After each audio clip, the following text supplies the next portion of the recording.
Hello बच्चों। आज मैं आप लोगों के साथ में एक बहुत ही प्यारी कहानी शेयर करने जा रहा हूँ। बहुत ही मज़ा आएगा सुनकर आपको और एक सीख भी मिलेगी।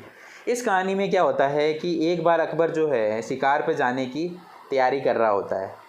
तो शिकार पर जाने की तैयारी करने के लिए वो निशाना लगाने की प्रैक्टिस कर रहा होता है तीर कमान के थ्रू। तो तीर कमान की प्रैक्टिस करते करते उसका क्या है कि जैसे वो पीछे खींचता है तो नुकीले हिस्से से क्या है उसका अंगूठा कट जाता है और ज़ोर से चिल्लाने लगता है, ओए मम्मी रे मेरा अंगूठा कट गया, ओए मम्मी रे मेरा अंगूठा कट गया। इस तरह से वो चिल्लाने लग जाता है। उसकी चिल्लाने की आवाज़ सुनकर वहाँ पर बीरबल आता है भागा भागा। बोला, महाराज क्या हुआ, महाराज क्या हुआ, महाराज क्या अंधा है क्या, तेरे को दिख नहीं रहा मेरा अंगूठा कट गया। फिर बीरबल जो है उसकी तरफ देखता है थोड़ी देर, उसके बाद में बोलता है, महाराज जो होता है ना अच्छे के लिए होता है। महाराज की तो वैसे ही ऑलरेडी सिकी हुई होती है, ऊपर से उसकी ये बात सुनकर उसकी बहुत ही ज़्यादा हालत ख़राब होती है। वो बहुत ज़्यादा गुस्से से तिलमिला उठता है। वो चिल्ला के बोलता है, सिपाही हो, कहाँ हो तुम, इधर आओ। सिपाही वहाँ भागे भागे आते हैं, कहते इस बीरबल को पकड़ लो और सुबह फांसी पे लगा देना। तो इस तरह से क्या है, फिर वो पट्टा बांध कर हाथ पर फिर शिकार के लिए आगे चला जाता है और भाग जैसे अट्टे कट्टे सिपाहियों के साथ में जाता है, वहाँ पहुँचता है।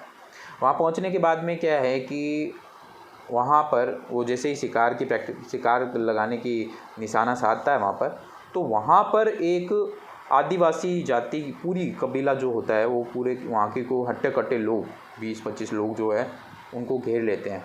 जैसे ही घेरते हैं तो सिपाही जो है सबसे पहले फुर्र करते भाग जाते हैं। यहाँ पर केवल राजा रह जाता है। तो राजा को घेर लेते हैं क्योंकि बहुत हट्टे कट्टे बिल्कुल ऐसे जंगली टाइप में लोग थे। तो उसको घेर लेते हैं। घेरने के बाद में जिस तरह से वो बकरी को बांध के ले जाते हैं ना लकड़ी पर, तो टांगे हाथ ऊपर बांध करके ऐसे करके लेके जाते हैं ऊपर, हू हा करते करते वहाँ लेके चले जाते हैं। तो वहाँ ले जाने के बाद में क्या होता है बच्चों, वहाँ पर क्या है कि उसकी बलि देने की तैयारी हो रही होती है कि ना, बलि देने की तैयारी हो रही होती है। तो बांधा हुआ होता है। फिर उसमें से एक समझदार सा एक आदिवासी होता है। तो उसकी नज़र उसके कटे हुए अंगूठे पे पड़ती है। तो बोलता है कि अरे इसका तो अंग भंग हो रखा है, इसकी बलि कैसे चढ़ सकती है। तो सरदार को बोलता है कि सरदार इसका तो अंग भंग हो रखा है, इसकी बलि नहीं चढ़ा सकती, इसको तो छोड़ना पड़ेगा। तो जैसे उसको छोड़ते हैं वो एकदम फुर्र करता भागता है, जिस तरह से किसी चूहिया भागती है ना, उस तरह से एकदम फुर्र करता भागता वहाँ से। भागते भागते महाराज तेज़ सांस भरते हुए बिल्कुल वहाँ अपने भवन तक पहुँचता है। पहुँचने के बाद में बोलता है कि सैनिकों, कहीं तुमने बीरबल को फांसी तो नहीं लगा दी ना। जल्दी भागते भागते उस बीरबल को ढूंढता है। ढूंढने के बाद में वो वहाँ पर पहुँच जाता है। फांसी लगने ही वाली होती है, जितने में वो पहुँच जाता है और रुकवा देता है फांसी की, उसको फांसी मत चढ़ा देना तुम लोग। तो उसको काफ़ी गिल्टी फील होता है। फिर उससे माफ़ी मांगता है। अकबर जो है बीरबल से माफ़ी मांगता है कि मुझे माफ़ करना, तुमने मुझे रोका था, लेकिन तुमने मुझे वहाँ पर रोकने की कोशिश भी की थी, तुमने मुझे समझाया भी था, लेकिन मैं समझ नहीं पाया तुम्हारी बात।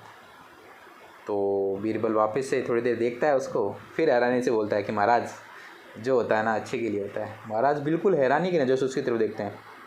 अब इसमें क्या अच्छा हो सकता है, मैंने तो इसको फांसी जला लगाने का हुक्म दे दिया था, इसमें भी इसको अच्छा ही नज़र आ रही है। तो महाराज उत्सुकतापूर्ण उससे पूछता है कि इसमें क्या अच्छा है, ये बताओ मुझे ज़रा।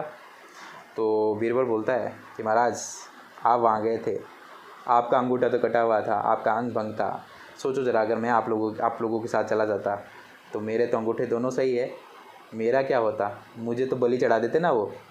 तो बच्चों इस तरह से हमें ये सीख मिलती है कि लाइफ में जो भी होता है ना अच्छे के लिए होता है, जो होता है अच्छे के लिए होता है। अगर आप लोगों के साथ बुरा वक्त है तो उस बुरे वक्त में भी कोई ना कोई अच्छाई आपकी छुपी हुई है। अगर आप किसी ख़राब कंडीशन में हैं, आप अभी किसी ऐसी सिचुएशन में हैं जो आपको अच्छी नहीं लग रही है, तो उस सिचुएशन के पीछे भी कोई ना कोई मकसद ज़रूर होता है।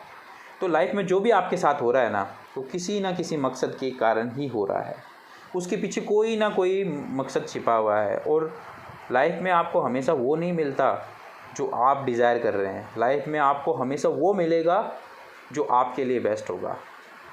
ठीक है, आपकी सोचने से आपका बेस्ट नहीं होता, जो आपके लिए बेस्ट बना होगा ना वही आपके साथ हो सकता है। इसीलिए बच्चों, आप लोगों को कभी भी दुख में ज़्यादा परेशान होने की ज़रूरत नहीं है और सुख में गुरूर करने की भी ज़रूरत नहीं है, क्योंकि लाइफ में जो भी मोमेंट है वो टेम्परेरी है और लाइफ में जो भी होगा अच्छा ही होगा।